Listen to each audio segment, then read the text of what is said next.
Hello and welcome back to Calculus 1 section 3.8 Implicit Differentiation. Thank you.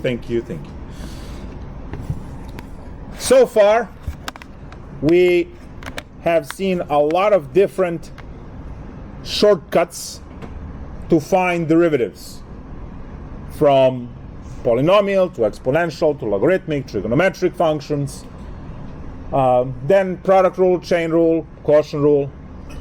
All of these were designed to take derivatives of functions: x squared, sine x, ln x, square root of 3x, and so on. Can we take derivatives of expressions that are not functions? And the answer is yes, because why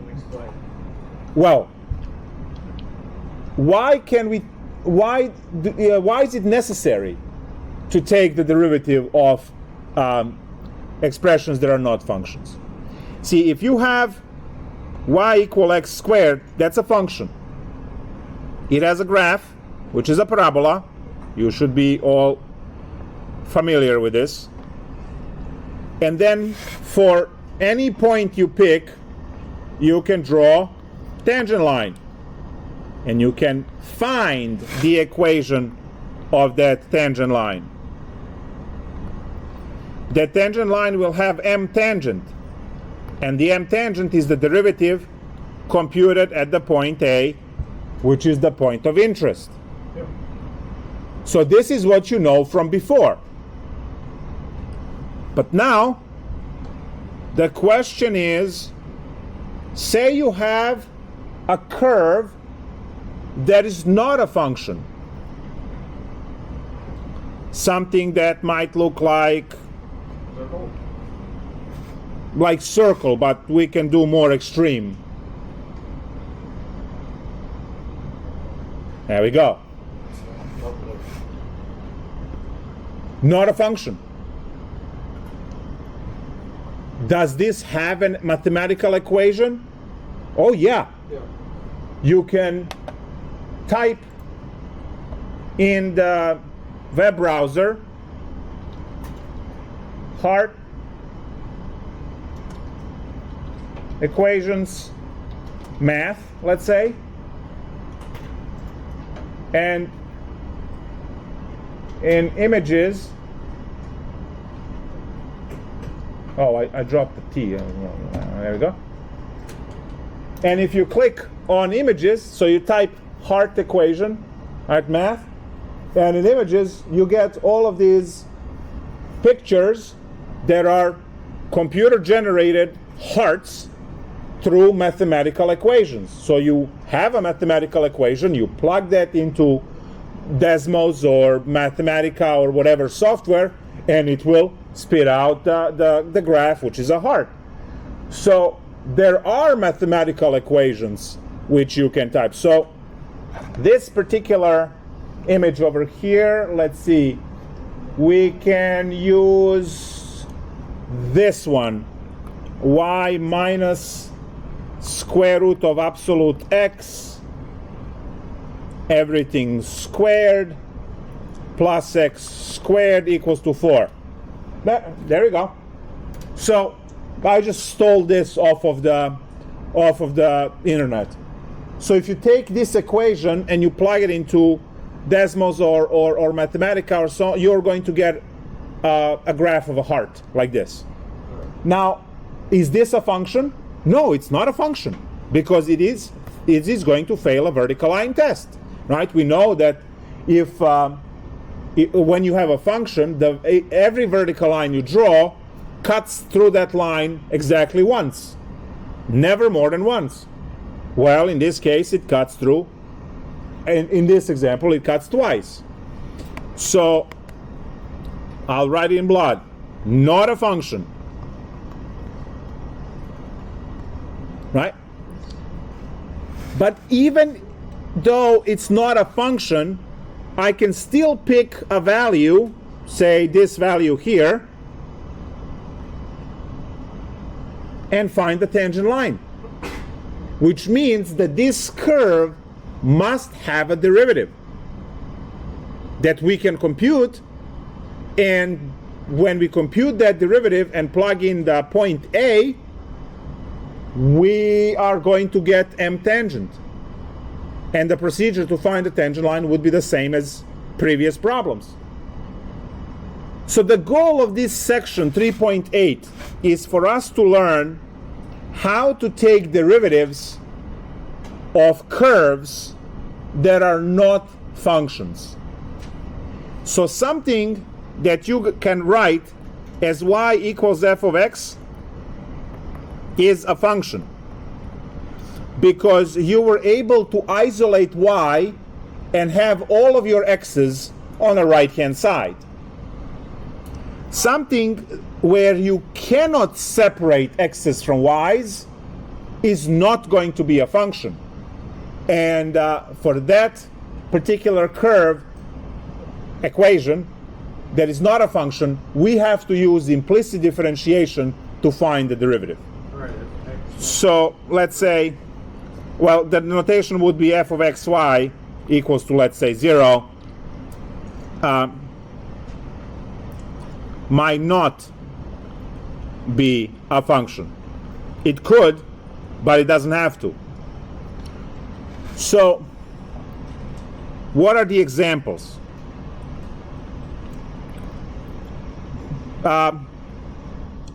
X plus y squared equals, let's say, 3. This is not going to be a function because this is a sideways parabola. It will graph something like that.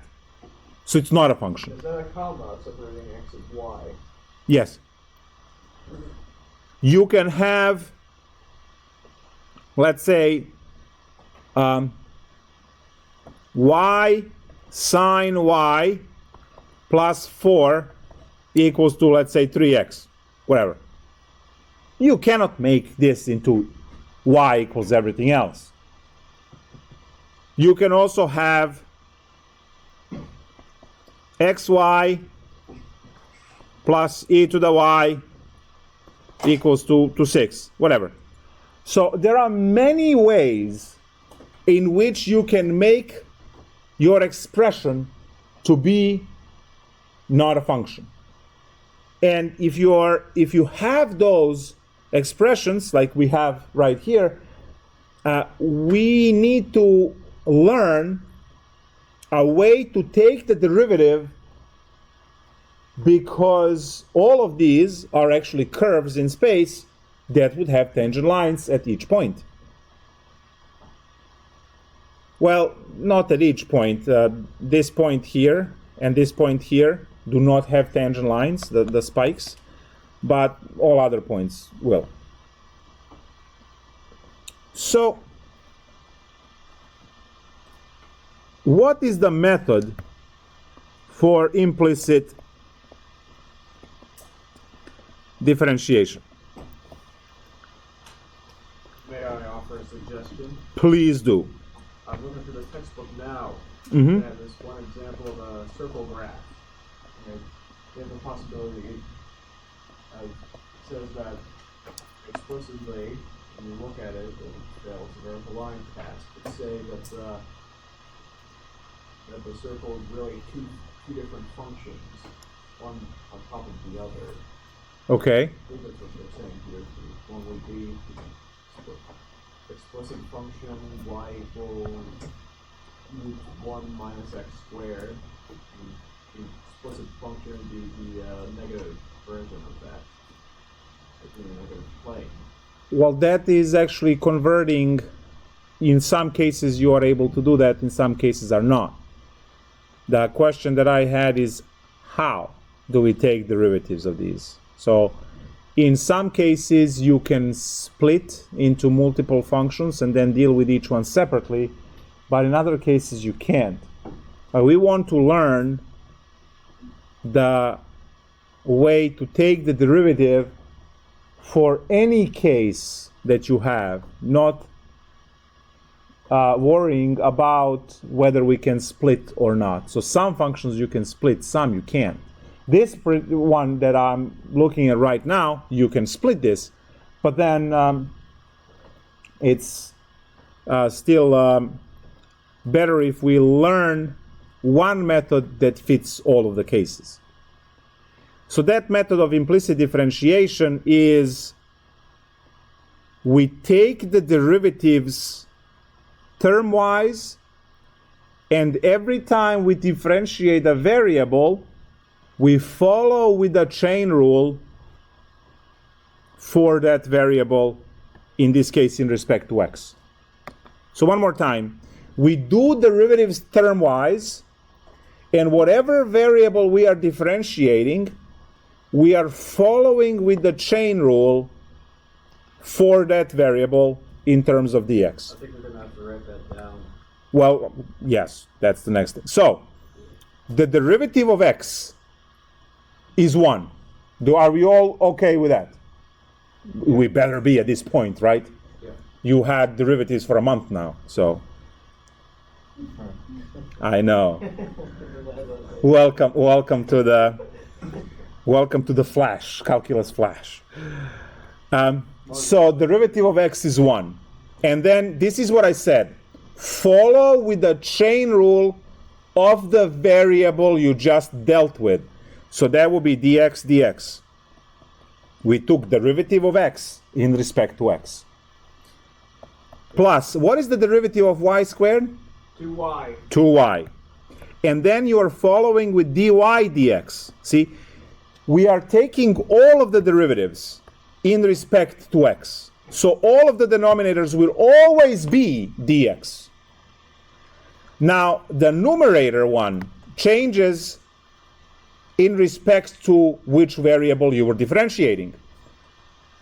So now, what's the derivative of 3? 0. Good. So, I'm going to repeat it one more time. Listen carefully. When we do implicit differentiation, we treat each term separately. And when we take the derivatives of each of the terms, you take the regular derivative and you follow with a chain. You follow with the chain. So you take the regular derivative and you follow with the chain. Follow the chain rule? Yes, and the chain rule will be the variable you took the derivative of in respect to, in this case, x. So, the first term, I took the derivative of x, which is why the chain rule is dx over dx. For the second term, I took derivative of y, which is why the chain rule is dy dx. And the third term is just 0, so we don't worry about that. Now, dx over dx obviously cancels, right? That's gone. And all I have is 1 plus 2y dy dx equals to 0. All I need to do is to fish out dy dx, right? From there. Do some algebra, and we're done. So we move 1 to the other side. 2y dy dx equals negative 1. And then finally, dy dx is equal to negative 1 over 2y.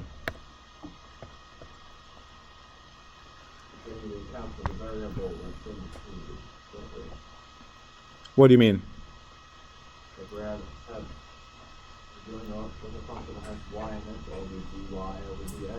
Yes. Yes. So now you mentioned the circle. Circle is not a function, but circle is going to have derivative at each of its points because we can find tangent line at each of its points. So, circle, say x squared plus y squared is equal to 9. Circle with radius 3. Good. So I have a circle of radius 3.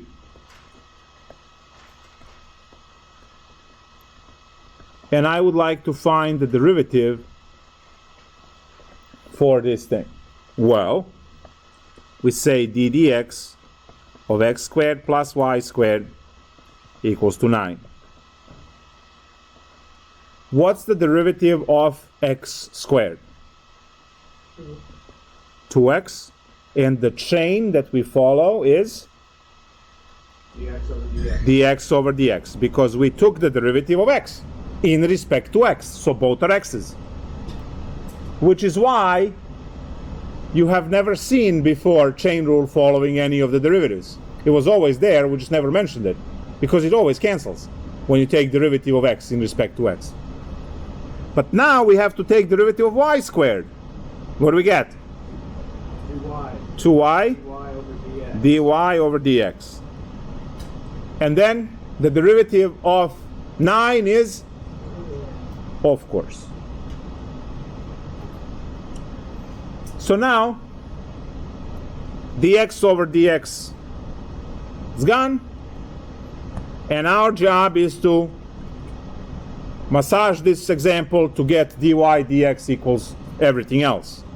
So we start with 2y dy dx is equal to negative 2x, and finally dy dx is equal to negative 2x over 2y.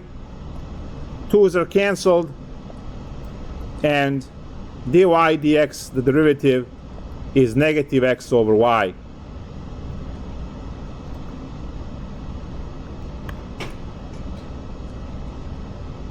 Remember that the derivative is a function which generates all slopes of tangent line. So if you give me a location on the circle, that will give me x and a y that I plug in, and I can calculate them. You have x and a y and m, you can calculate the tangent line. We'll do that example at the end, obviously. Right now we need to practice these examples. So that was circle. Let's see something else. Say y sine y you mentioned earlier. that will be next example. I just want to put in one more of these vanilla examples when we don't have to work too hard. How about 6y cubed plus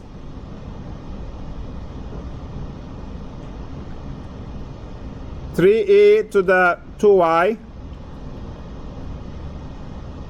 is equal to 6x squared minus x plus 1. What is the derivative in respect to x?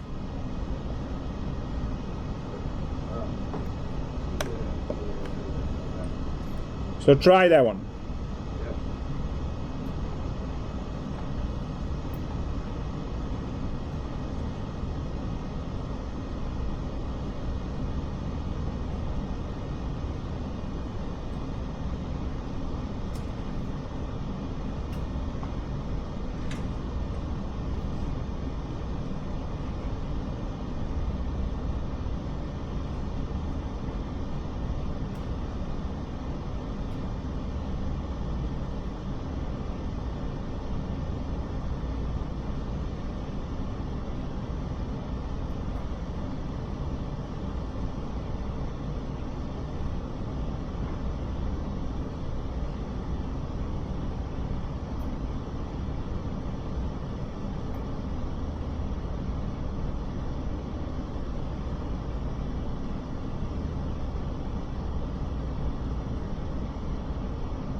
What an ominous silence. You should be talking to people around you to check your answers, see if you have the same, and then bully each other and all of that stuff. You know, make it worthwhile. The gas.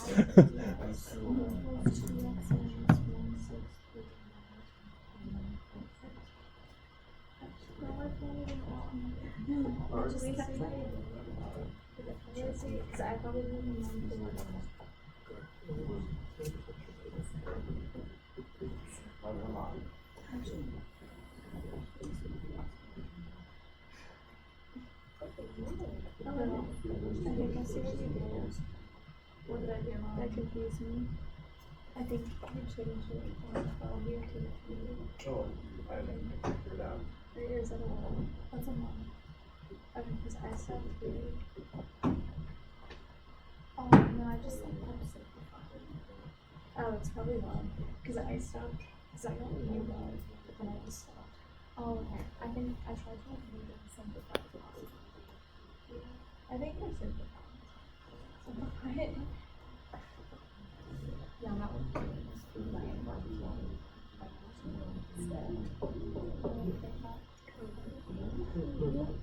Remove y from there as well as the 6. I've never had it.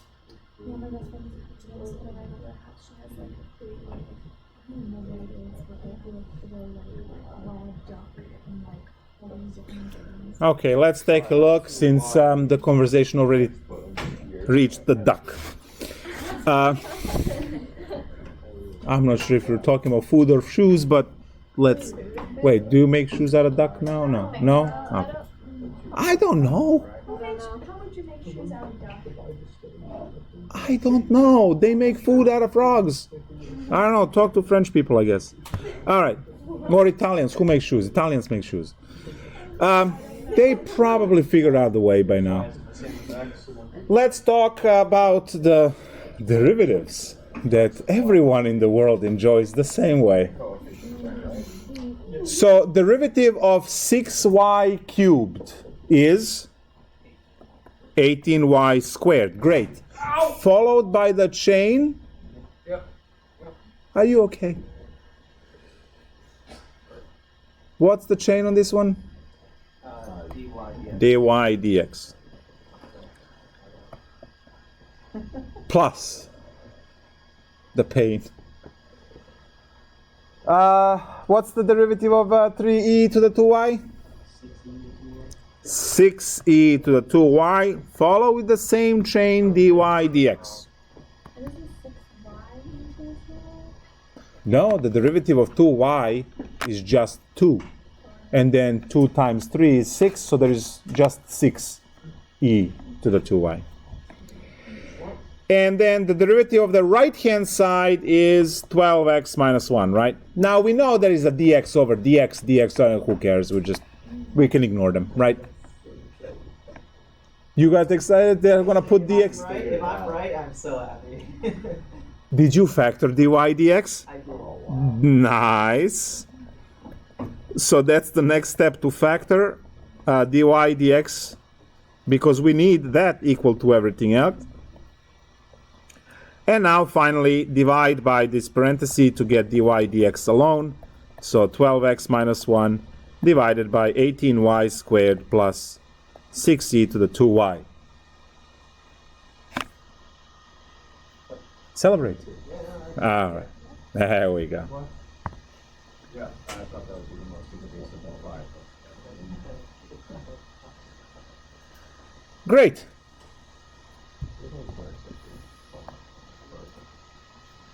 And now the moment you have been waiting for, to take a look at that y sine y. Let's say plus 3x is equal to, let's say, 6.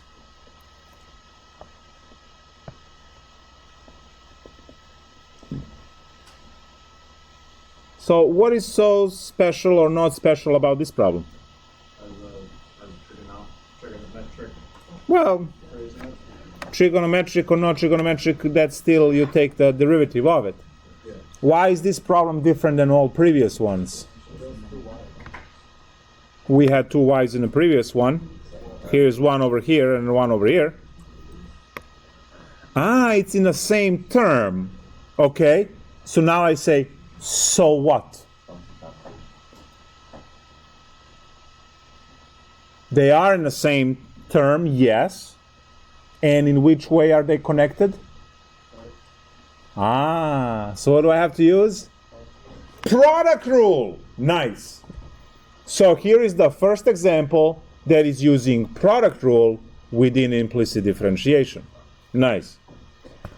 Let's go. Product rule. So technically you have your f and you have your g. So copy the first, that's y. Copy the derivative of the second. What's the derivative of sine y? Keep talking. dy dx. Yes.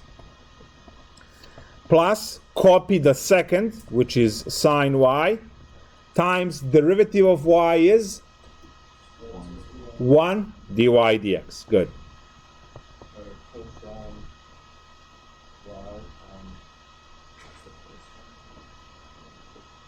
So what is this? This is your f g prime plus g f prime. Right? That's that. Plus the derivative of 3x is, and the derivative of 6 is, of course. So what's our job now? Isolate dy dx by factoring it. Move 3 to the other side. Great.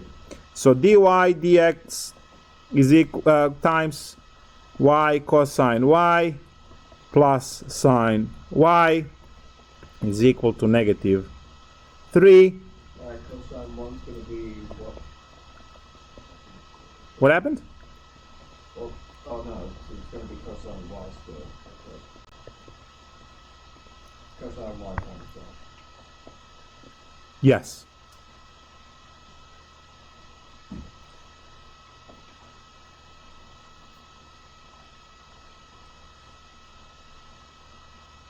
That's it? Why, are you disappointed? No. Okay, let's make it worse. I mean, this is... I just wanted to make I don't want to disappoint the man over there because he's... It's like, what, that's it? That's pathetic. Oh my God. Really?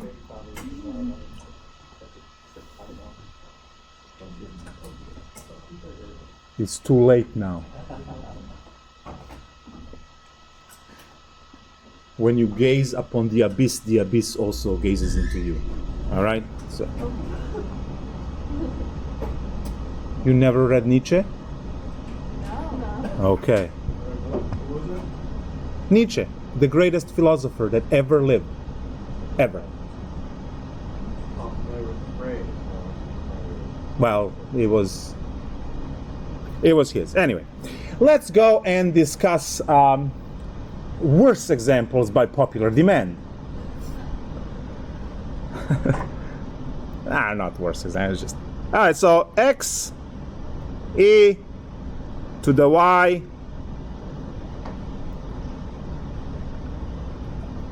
plus 3 sine x is equal to y squared plus 1. The derivative in respect to x.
Yeah, but there is no sign takes 3 times. You don't calculate it. It's a function right now. Just take the derivative. What's the derivative sign? Cosine. That's it. There's no calculation. Later when we do the line, then we'll do the calculation. Yes, there is. Right? We have product rule then? No, 3 sin x. Yeah.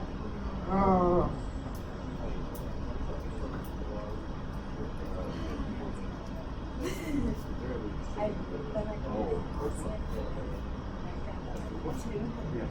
No. Well,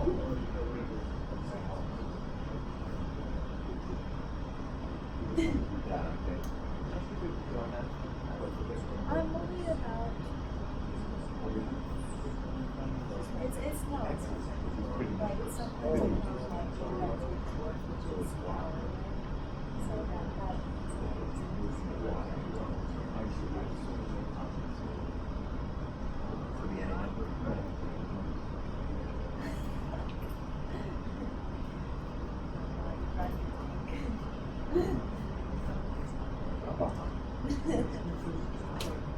so that you don't want to be sorry. why would that be?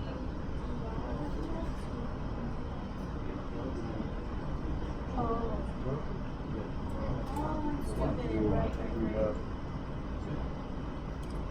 So do we all see product rule on the first term? Yeah. There is function x, that's one function, and then there is e to the y, that's a different function, which are multiplied.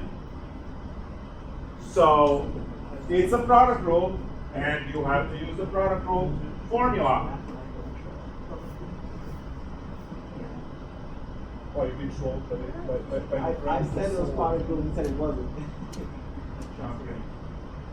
No, I'm very. Now we know who's losing credibility. He ratted you out. Yeah, anytime you have multiplication, right? Anytime you have multiplication between 2 functions, it's automatically product. So second term is product rule. No, just 3 sin x. 3 is a constant, so we don't have to worry about it. Yeah. So just the first one is the product rule. The second one is just vanilla term, and then y squared also. Like, I do think you know to go to this one. I don't know. That's what I was gonna do. If it's just supposed to cancel.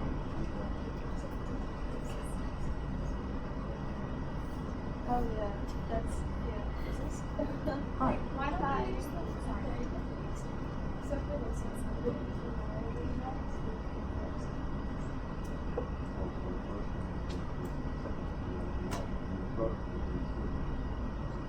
copy the first derivative and the second line, and then copy the second derivative. why does it maybe we'll walk off the front like why is the second one? It's a 3 sign, so it's a constant times a constant. For a constant, we just copy constants and derivatives. So we don't need the product rule. I mean, you can use it, but then whenever you take derivative of 3, it will be 0, so that term will die anyway. So it's 3 cosine x. Yes. Also, I did the product rule, but it's just Yes. Product rule on the first term. So I'm going to put f over here and g over there, so we know it's a product rule. We have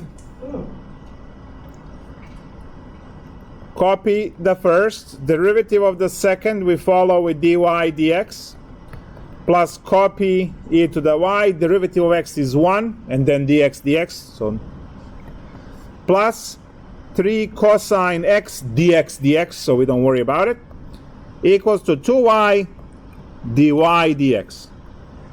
Well, why are we worried about an x e to the y power, not an x, not an ey? It is ey. No, but he's saying why is there dy dx there?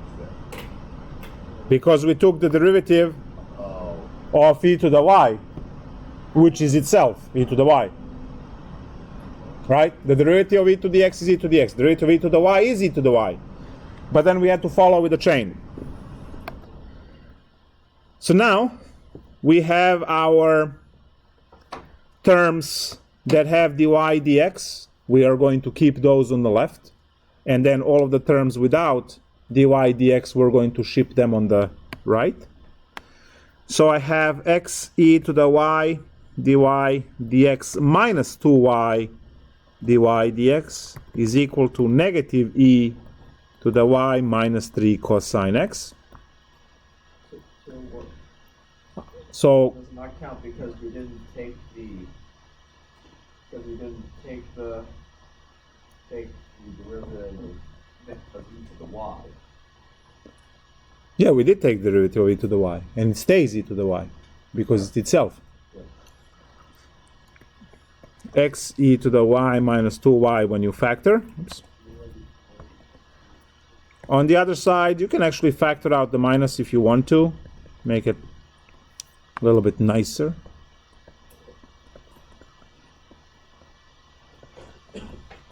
Well, that's that, and then dy dx is equal to negative e to the y plus 3 cosine x divided by x e to the y minus 2y. And here is, oh, I forgot the parentheses. And here is the boss move. The boss move is, if you swap these two, you will generate a minus sign, and that minus sign will cancel the minus sign in the numerator. Yeah.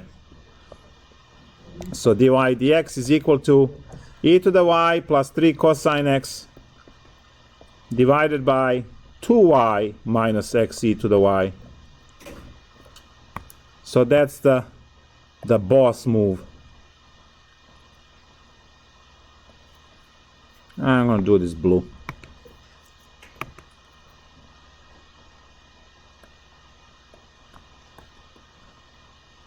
All right.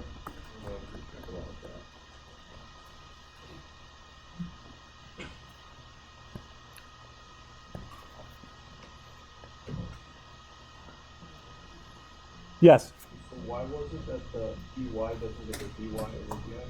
he did. It's right here. No, No, the second one.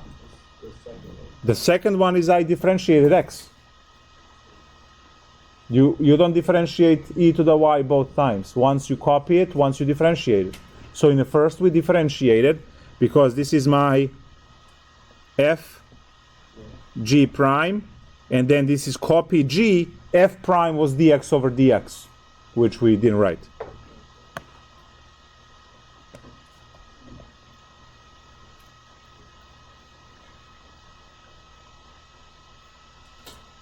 Still too basic? Okay, let's go and. What do you mean no? I could have sworn that you. How about we haven't had any tangent involved in a long time. So how about tangent y divided by x squared plus 1 is equal to 9y minus, let's say, 6.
So, what do we have here? Quotient rule. Well, that looks straight. So we do the quotient rule. We have our x squared plus 1 squared, x squared plus 1. Derivative of tangent is secant squared y dy dx. Then what? Minus tangent y times 2x. Great. Equal to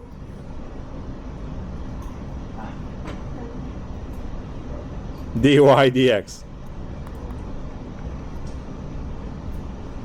Oh, do I see some face palms over there? Okay. On the dy dx for 9. Alright, it's good to forget it now. Don't forget it next week. Oh, by the way, when is the next test? Do we know? Thursday next week?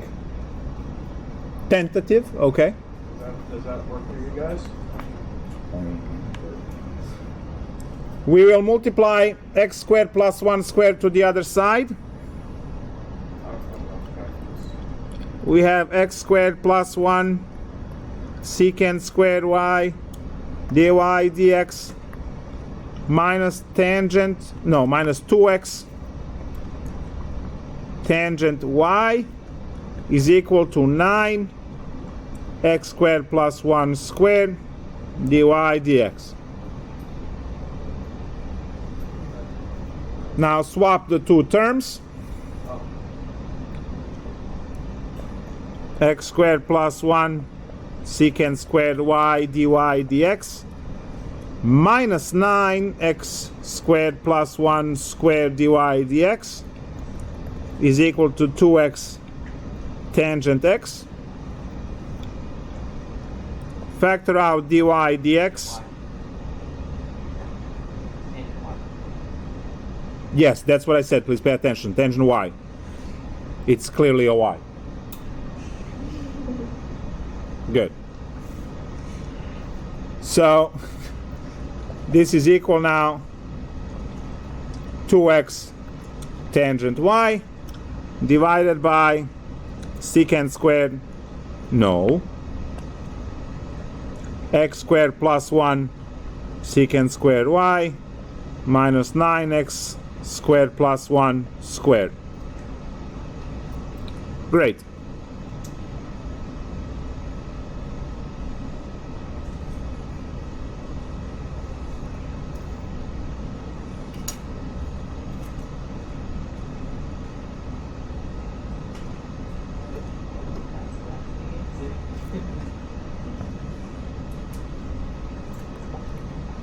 And let's toss some real stuff.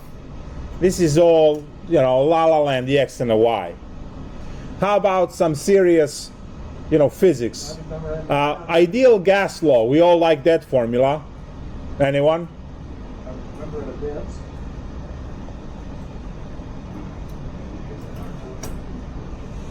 It's, yeah.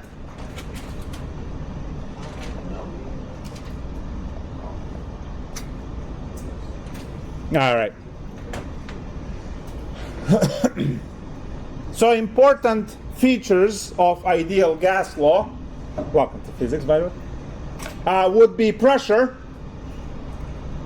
volume, and temperature. And the N and R are constants that are floating about. So these concepts are all related, and you can see that as you increase the temperature, you increase the pressure, you increase the volume, you increase the temperature, you increase the volume, you decrease the pressure, you decrease the pressure, you increase the volume, right? So there are all these relations. Do you know that there are more tire debris on highways in the summer than the winter? Right? Sometimes you have to, drive slalom in between those on the highway. Because what's in the summer, we have what? Higher temperature plus the road friction that is between the tire and the road to keep the truck on the road. So when you add those temperatures, it significantly rises the temperature. The tire has the finite volume, cannot expand indefinitely, so the temperature will cause rise in pressure. Now, those of you that are more involved with cars, you know that you should keep larger pressure in your tires close to the maximum air pressure for your tires during the winter months, and in the summer you should drop it down. Now, if you are going to one of those places that changes oil and so on, usually they just take care of that for you and you have to worry about it. But then some of you might be maintaining your own vehicles and keeping track of the tire pressure. So you should always have lower tire pressure in the summer because common sense. Now, this is a formula that has three variables. You can adjust pressure, volume, temperature. So I'm going to ask, and now NR are constants. I'm going to label them as constants so you know that you just get to copy this. So you have three variables, and I would like to take the derivative in respect to pressure P, because I want to see the change in respect to pressure. So let's see if you can navigate through what you actually need to know. Because the only reason to learn all this implicit differentiation and all this stuff is to actually be able to use this in the coursework that is going to hit you on the 300 and 400 level courses, which is why you take this class. Yes.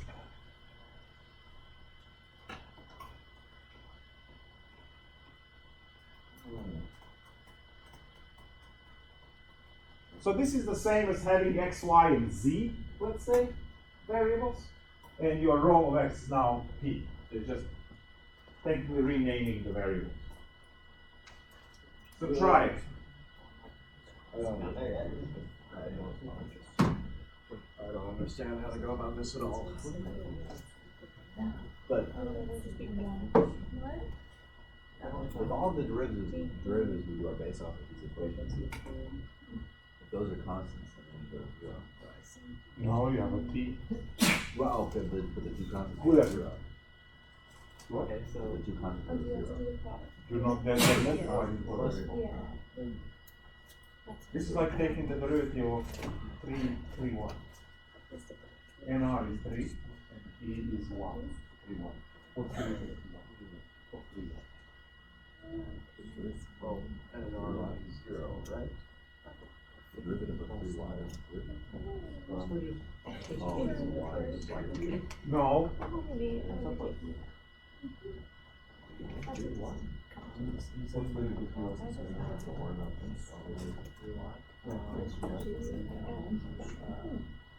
Maybe if I stand over here, it's 3.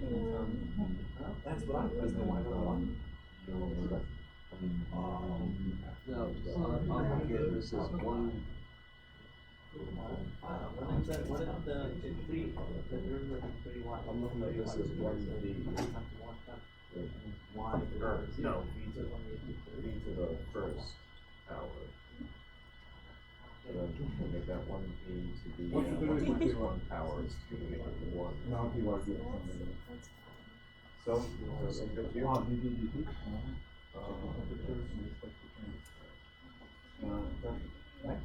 Yeah. And then lead us into 311, related rates. The entire section that we are learning next class. Just this. No X's, no Y's. Just physics. Do I sense the disturbance in a force?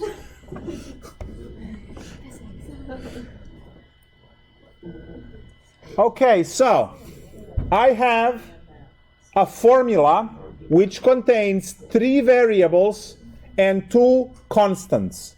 Anytime when we are dealing with derivatives, constants, if they are multiplied into a variable, they are rewritten simply. So that's great. Now, I am taking the derivative in respect to p. So p is going to take a role of our x. In concept of this question, it's in context of this question, p is pressure. So I'm taking the derivative in respect to pressure. Now, I do have a product rule here because both of these are variables, pressure times volume.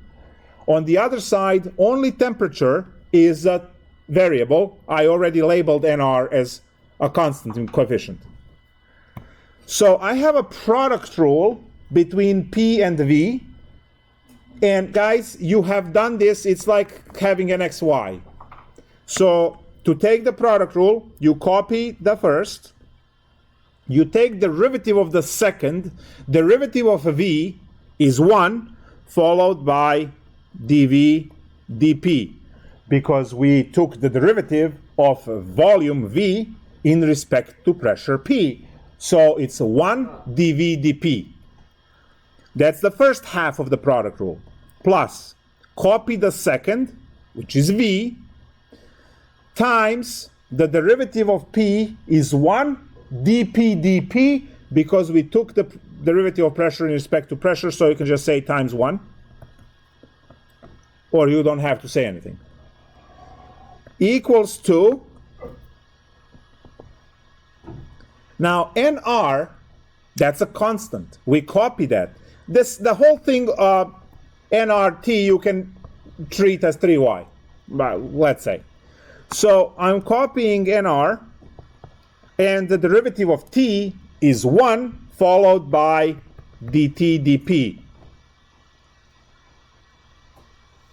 I thought nr would just automatically become 0. No, it's multiplied. If it was plus nr, and these are constants, then yes, it goes to 0. But it had a variable attached to it. All right. So the difference between having plus 3 and plus 3y, and you had 3y situation. So it doesn't go to 0. Now, the formula, once we get rid of this times 1, no one cares. The formula that you see is formula which has two different rates in it. It has a dv dp rate, which is rate that measures change in volume in respect to change in pressure. So as the pressure changes, volume changes, and you can measure it with this term. And it also has the change of temperature in respect to change in pressure. So as the pressure is changing, it is also changing the volume and temperature, and this formula detects by how much these things change as you do this. Now, right now, this exercise is only for us to differentiate. 3.11, however, this particular problem here is the entire lecture. It's called related rates. You have multiple rates present in the same equation that are related with whatever is in between them. And we will be, let's say, looking at the change of area in respect to change of side. We will be looking at a whole bunch of problems. We'll see. It's one of my all-time favorite lectures for Calc 1. So our job is to, when we do implicit differentiation, our job is to look at what variable we are differentiating in respect to. It will always be our denominator. And then separate which letters are variables, which letters are constants, parameters, whatever, because those get, as you can see, copied. And the rest are differentiated.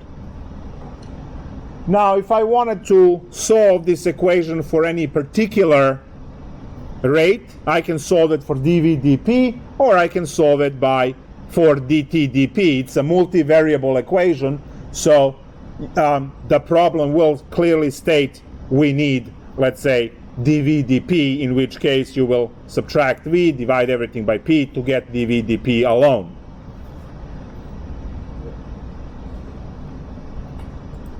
Now, the lecture started by the idea that we can find slope of the tangent line by looking at the derivative. So say that this is problem 45. You want to find the tangent line at 0, 0 for sine y plus 5x equals y squared. So this would be a standard problem for chapter 3, which is find the tangent line. What do you need? You need the slope, and you have to have point xy. Well, you already have a point xy, 0, 0. All you need to do is to find the slope. How do we find the slope? We find the derivative and we plug the point we have. So we are supposed to differentiate in respect to x sine y plus 5x equal y squared. So derivative of sine y is very good. And we have to follow by dy dx because we took the derivative of y in respect to x.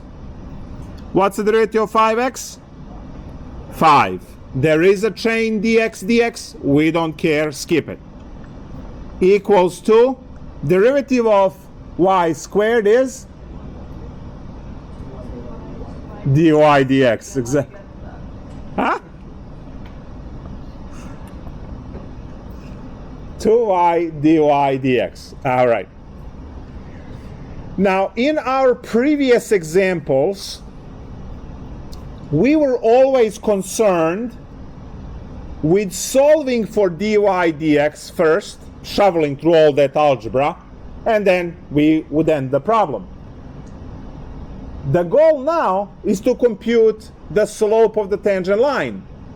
And if we don't have to do extra algebra, well, let's not do it. I can plug everything in right now and then solve this with something that is much easier than if I'm shoveling dy's, dx's, and everything else. So here I'll put in blood. Plug in now, no need to simplify.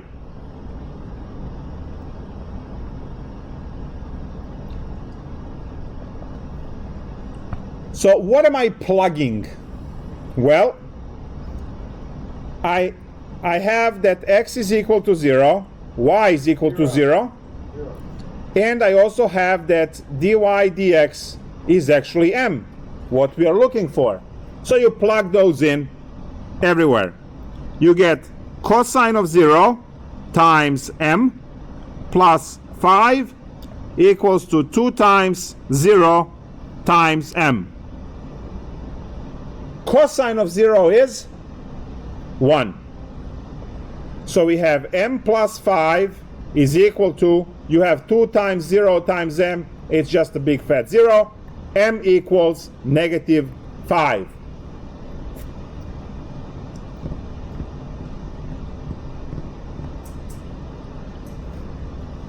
Y equal mx plus b. We have m equals to negative 5. We have a point 0, 0. Plug everything in. 0 is equal to negative 5 times 0 plus b. B equals 0. Y equals negative 5x. Because b is 0.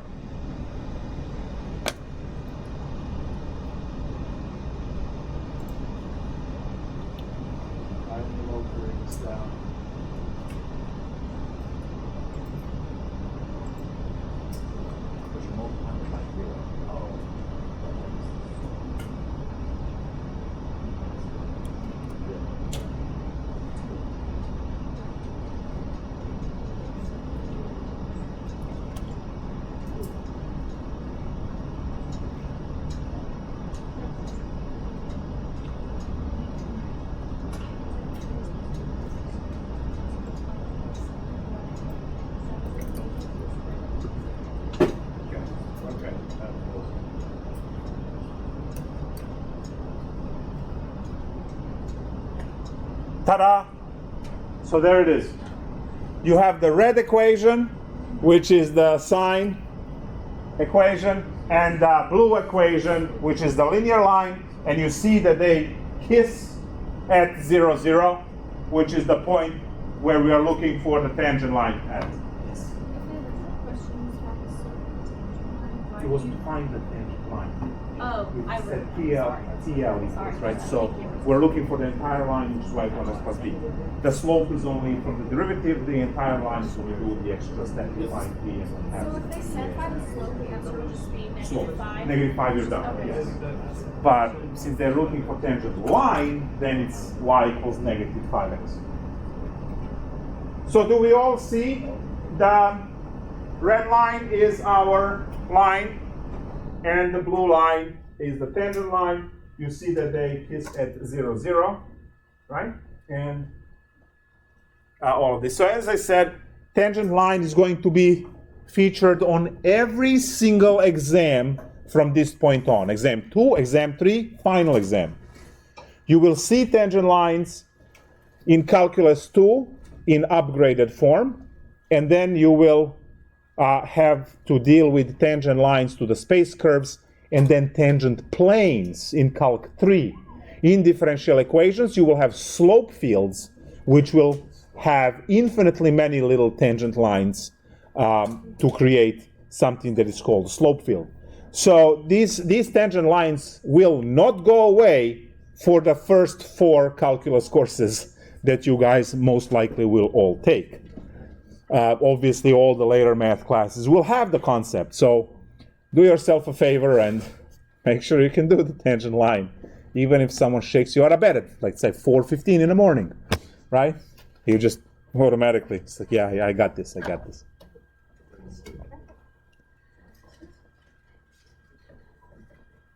Well, that's implicit differentiation. I hope you're not disappointed, because if you are, we can do more. No? All good? All right. All right. So we'll take a short break. When we come back, we have a shorter lecture that it's less stressful.